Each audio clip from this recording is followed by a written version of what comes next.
ابھی مجھ سے ایک صاحب ملے, انہوں نے سب سے زیادہ مجھے مل کے انہیں سے خوشی ہوئی. انہوں نے مجھے بتایا کہ کینسر سے میں نے جنگ جیتی ہے. اور ہمارے پاس ایسے بہت سے مریض ہیں جو کینسر کی لاسٹ سٹیج پہ تھے. کس بات سے صرف ٹھیک ہوئے؟ کیونکہ ان کو جن لوگوں نے ان کا علاج کیا اور جو گھر والے ان کے ساتھ تھے, جس مسجد میں وہ نماز پڑھتے تھے, تو ان لوگوں کی یہ تربیت ہو چکی تھی کہ جب یہ ملے تو اس کو یہ کہنا کہ کل سے آج بہتر ہو, کل سے آج اچھے لگ رہے ہو, اور پتہ لگ رہا ہے کہ صحت میں تبدیلی آ رہی ہے. ان کی دوائی سے زیادہ پازیٹیو سوچ نے ان کو دوبارہ معاشرے کے اندر کھڑا کر دیا. ہم تو جب کسی رشتہ دار سے ملنے کے لیے جاتے ہیں تو کیا کہتے ہیں جی کہ یار اچھا اس بیماری سے ہمارے بھی تایا کا انتقال ہو گیا تھا.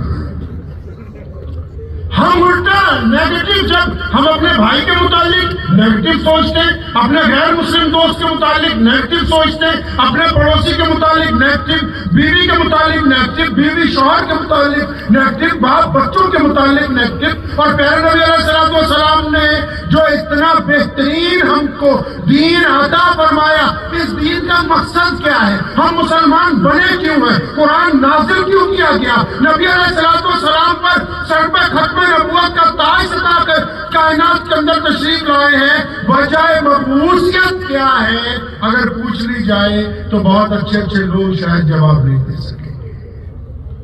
کسی سے بھی پوچھیے آج جا کے کہ اسلام کا مقصد کیا ہے, کیوں ہم مسلمان بنے, کیا بات ہے کہ کائنات میں آج اسلام سب سے بڑا مذہب ہے, اور اس کے بیچ میں حیرت کی بات یہ ہے کہ پوری دنیا میں مسلمان ترقی کی طرف گامزن ہیں اور ہمارے ملک کے مسلمان آپس میں تنزلی کی طرف گامزن ہیں. یہ فرق کہاں سے آیا؟ کیونکہ ہم نے اسلام کو صرف مذہب سمجھا ہے, صرف عبادت کرنے کا طریقہ سمجھا ہے. ہم نے اسلام کو صرف مسجد تک محدود کیا ہے, ہم نے اسلام کو ایک مخصوص لباس تک محدود کیا, ہم نے اسلام کو نکاح جنازے تک محدود کیا. اس کے علاوہ ہم اسلام کے بارے میں شاید کچھ نہیں جانتے. اچھے اچھے لوگوں کو اگر پوچھ لیا جائے کہ اسلام کا مقصد 2 لفظوں میں بتا دیجئے, تو میرا اب تک تجربہ ہے پورے ملک میں کہ کوئی ایک آدمی بھی تفصیل کے ساتھ 2 لفظوں میں یہ بتا نہیں سکا کہ اسلام ہے کیا. مختصر سی بات ہے, یہ پنڈال سجایا گیا, اگر یہ اسٹیج تھوڑا نیچا ہوتا تو تب بھی ہم آپ سے بیٹھ کے بات کر سکتے تھے, اور اگر ان کرسیوں کی جگہ دریاں بچھا دیتے تو آپ ان پہ بھی بیٹھ سکتے تھے.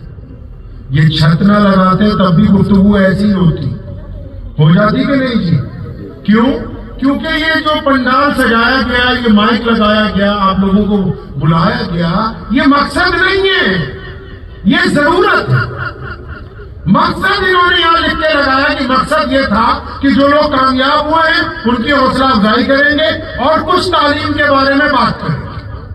پتہ لگا یہ مائک, یہ دریاں, یہ کرسیاں, یہ شامیانہ, یہ چیزیں, یہ مقصد نہیں ہے. مقصد تو یہ تھا کہ یہ معززین آئیں گے, کچھ یہ بولیں گے, آپ لوگ آئیں گے, کچھ آپ سنیں گے, اس سے ہم کوئی اچھا راستہ نکالیں گے. یہ مقصد. تو اسلام کا مقصد کیا ہے؟ کیا نماز پڑھنا اسلام کا مقصد ہے؟ کیا روزہ رکھنا اسلام کا مقصد ہے؟ کیا زکوٰۃ دینا اسلام کا مقصد ہے؟ ہم لوگ اس بات کو ذہن نشین کیوں نہیں کرتے کہ جو ضرورتیں ہیں وہ الگ چیز ہے, مقصد الگ چیز ہے. ہاں ضرورتیں فرض کا درجہ رکھتی ہیں کیونکہ ضرورتوں کے بنا ہم اپنے مقصد تک نہیں پہنچ سکتے. یہ مائک ضرورت تھا, اس کے بغیر مقصد حل نہیں ہو سکتا تھا. لیکن مقصد کیا ہے؟ اکثر آپ نے دیکھا ہوگا پورے ملک میں مذہبی طور پر آپ کو مثال دے کے سمجھاتا ہوں, بہت سارے لوگ آپس میں مسلک کی بات کرتے ہیں. اچھا ایک بات بتاؤ, اگر کوئی ایسے کر کے نماز پڑھے تو اس کی نماز ہو جاتی ہے بھائی؟ بولیے, ہو جاتی ہے؟ ماشاءاللہ ساری مفتی ہو آپ تو. مسلمان تو آج کل ساری مفتی ہیں.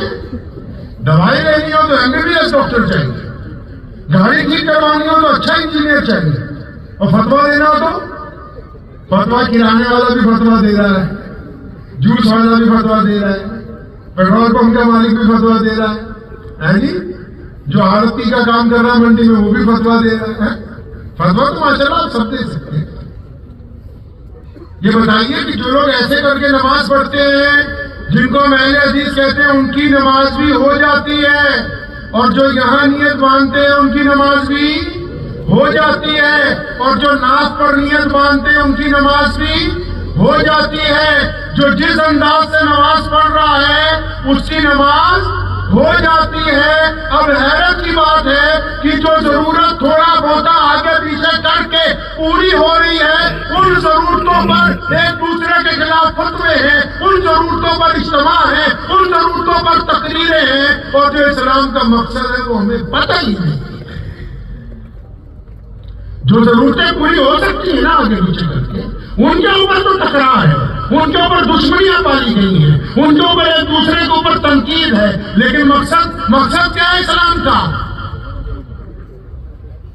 پتہ ہی نہیں. نماز کا مقصد کیا ہے وہ بھی نہیں پتا.